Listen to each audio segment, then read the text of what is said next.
Aston Martin introduced the Vantage in the late 1970s, very much to combat the rise of performance from other manufacturers like Porsche with the 911 Turbo, and this car went head to head with Turbo. This particular car is an absolute time warp. It's covered a mere 15,000 miles. It smells new inside. It's exactly the same as the day it left the factory at Newport, Pagnell. It has the same Nardi steering wheel. It even has a Blaupunkt stereo, and the triplet sticker on the front windscreen, which I've never seen on any other car, is still there. This really is the last word in terms of Vantage.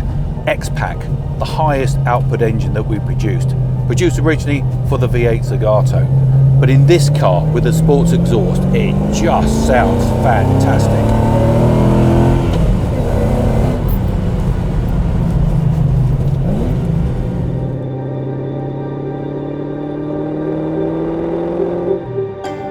So with the Vantage, the car as a model evolved from 77 right the way through to the end of production in 89. And along the way, various updates were made on the car. One significant one is what we call the X-Pack, and this car is an X-Pack.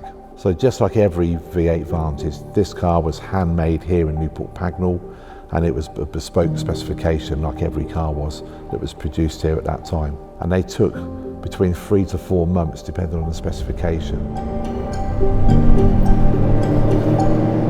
Aston Martin obviously saw that performance was a key factor for the public and their customers to buy cars.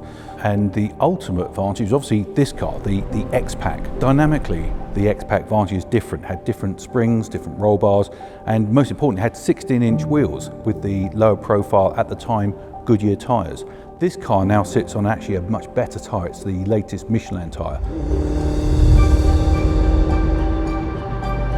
What's so fantastic about being here today is being sat in this building where this car was born, you know, and to see this car coming back home again.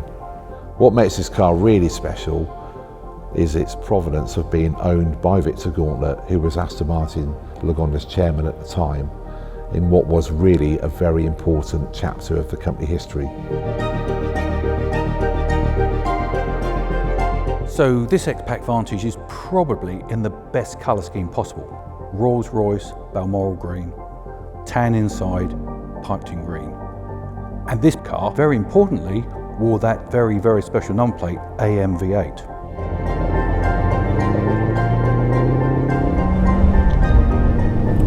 If you're a serious Aston Martin collector and you're looking for the best X-Pack Vantage probably in the world, you should look at this car. Originally owned by Victor Gauntlet, latterly owned by another Aston Martin owner of the company, and with a mere 15,000 miles, in probably the best colour scheme that we did at the time. You couldn't get a better car than this for your collection.